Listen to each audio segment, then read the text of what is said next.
السلام علیکم، کیسے ہیں آپ؟ امید اور دعا ہے کہ آپ لوگ بالکل ٹھیک ہوں گے، اور میں بھی آپ کی دعاؤں کی وجہ سے بالکل ٹھیک ہوں۔ تو یہاں کوکنگ ہو رہی تھی اور ساتھ ساتھ میں نے کہا چلے میں آپ لوگوں سے باتیں بھی کرتی چلوں۔ اور آپ لوگ جیسے کہ میرے ولاگس کو بالکل نہیں دیکھتے اور اگنور کرتے ہو، پتہ نہیں کیسے ولاگس دوسرے لوگ کرتے ہیں جو دکھاتے ہیں، ہر چیز شو کرتے ہیں، شاید آپ ان کو دیکھنا زیادہ پسند کرتے ہو کہ یہ کرنے جا رہے ہیں، وہ کرنے جا رہے ہیں، پارلر جا رہے ہیں، شاپنگ پہ جا رہے ہیں، دراز کھول کھول کے اپنی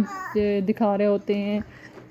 گفٹ دے رہے ہوتے ہیں، آئی فون پرو میکس دکھا رہے ہوتے ہیں۔ شاید ان کو آپ لوگ جو ہے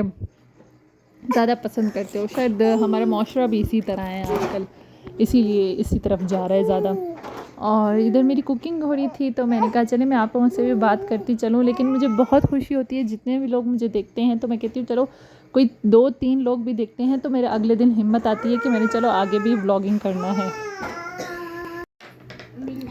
اور ادھر بچے بھی تنگ کر رہے تھے اور ساتھ ساتھ میں چائے بھی بنا رہی تھی اور ساتھ ساتھ میں فرائز بنا رہی تھی، اور آج میں نے بھنڈی بنائی تھی۔ بھنڈی کی بھی میں نے مسالے دار اچاری بھنڈی بنائی، تو اس میں مسالے دار بھنڈی بنائی میں نے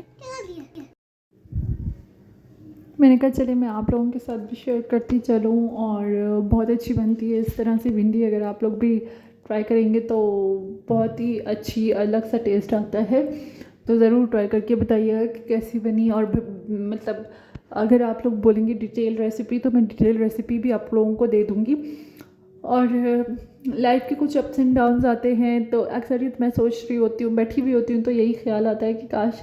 وہ بچپن واپس آ جائے، تھوڑی تھوڑی سی چیزوں میں بھی انسان خوش ہو جاتا ہے۔ اب تو اتنی ساری آسائشیں ہیں لیکن پریشانیاں اتنی زیادہ ہو گئی ہیں کہ انسان کو سمجھ نہیں آتا کہ کیا کرے کیا نہ کرے، تو بہت زیادہ پریشانیاں آ گئی ہیں لائف میں اب تو۔ خیر یہ اپس اینڈ ڈاؤنس تو لائف میں آتے رہتے ہیں، شاید یہی لائف کا حصہ ہے، لیکن میں جب لوگوں کو دیکھتی ہوں بہت خوش ہوتے ہیں، ان پہ رقص آتا ہے مجھے کہ یار دیکھو یہ لوگ بھی تو ہے نا، لوگ کہاں جا رہے ہیں اور ہماری زندگیاں کہاں جا رہی ہیں، ہماری زندگیاں کیوں اس طرح ہو گئی ہیں۔ مطلب بچپن میں ہم لوگ اتنے صابر بچے تھے، اور ابھی مطلب اتنی امتحان اللہ تعالیٰ ہماری کیوں لے رہا ہے، اس طرح کیوں ہوتا ہے؟ ہم تو دیکھو اتنا مطلب ہم نے اچھا بچپن گزارا ہے، ہم ایسے بچے نہیں تھے کہ فالتو کی خواہشات کریں اور خواہشات کی بھرمار کریں۔ ہم نے اپنے ماں باپ کو کبھی بھی تنگ نہیں کیا کسی بھی چیز کے لیے، نہ پڑھائی کے لیے، نہ کسی اور چیز کے لیے، نہ چیزوں کے لیے، نہ کپڑوں کے لیے۔ ہم لوگ اس طرح سے نہیں تھے، پتہ نہیں کیوں اللہ تعالیٰ اتنی آزمائشیں ہم سے لے رہے ہیں۔ اللہ تعالیٰ کہتے ہیں نا، ہم پھر بھی بس اس طرح کے بچے تھے نا، ہم خوش ہو جاتے تھے، اگر عید کا ایک جوڑا مل جانا یا جوتا ملنا نہیں ملنا پھر بھی خوش ہو جانا ہم لوگوں نے، ہم نے ناشکری نہیں کرنی، کیونکہ یہ تھا کہ کالج جاتے تھے اس کی فیس بھرتا تھا ہمارا باپ، اور وین فیس بھرتا تھا ہمارا، اور سیمیسٹر فیس بھرتا تھا ہمارا باپ، تو یہ بھی ہمارے لیے بہت کافی ہوتا تھا۔ رینٹ کے گھر پہ رہتے تھے، رینٹ دیتا تھا تو یہ بھی ہمارے لیے کافی ہو جاتا تھا۔ تو اس چیز کو، سب چیزوں کو ساتھ لے لے کر چلنا جو ہے بہت مشکل ہوتا تھا، زندگی بہت مشکل سے کٹتی تھی، لیکن پھر بھی شکر تھا۔ اب تو ذرا ذرا اتنی ساری چیزیں، کبھی کبھی پتہ ہے میں بیٹھ بیٹھ کے روتی ہوں کہ اتنی اللہ تعالیٰ نے آسائشیں دی ہیں، میں ان کے بارے میں سوچتی ہوں، میں روتی ہوں بیٹھ کے کہ بس اس طرح کا ہم نے وقت گزارا تھا۔ بہت سارے لوگ اس طرح ہوں گے نا جو میری بات پہ ایگری کریں گے۔ پہلے کا زمانہ اس طرح ہوتا تھا نا، پہلے زمانہ نہیں مطلب کچھ سال پہلے جب ہم چھوٹے تھے، کوئی ہم اتنے پرانے تو نہیں ہیں، تو گیس کی جو وہ لگتی تھی، یہ کیا کہتے ہیں، گیس والی بتی لگتی تھی، لائٹ جاتی تھی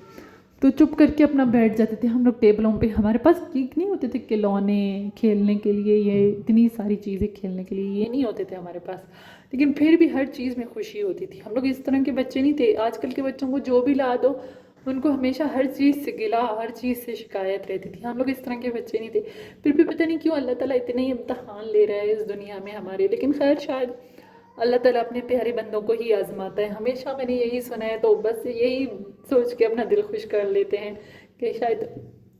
اللہ تعالیٰ اپنے پیارے بندوں کو آزماتا ہے تو یہ بھی ہماری ایک آزمائش ہے، گزر جائے گی، اللہ ہمارے لیے بہتر کرے گا انشاءاللہ۔ اللہ پہ امید، آسرا، یقین ہے ہمیں نا، کیونکہ ہم مسلم ہیں۔ اور خیر اب تو کہتے ہیں نا کہ اللہ سے بھی گلہ نہیں کر سکتے، تو پتہ نہیں کیوں اللہ تعالیٰ نے اتنے امتحان ڈال دیے ہیں زندگی میں۔ بھائی بھی دوسری شادی کرتا ہے، کہتے ہیں دوسری شادی کرنی ہے، ایک عورت نے اس کے لیے اپنی زندگی کے 16 سال لگا دیے، وہ شروع سے اس بیوی کے ساتھ اتنا خوش نہیں تھا، پتہ نہیں کیوں، حالانکہ اس کی مرضی کا تھا، یہ نہیں تھا کہ مرضی سے نہیں تھا. تو یہ باتیں میں نہیں کرنا چاہتی، لیکن پتہ نہیں کیوں عورت کے ساتھ کیوں اس طرح ہوتا ہے. ہم اس طرح کی نندے نہیں ہیں جو اپنے بھائی کے لیے بھابھی کو وہ کریں.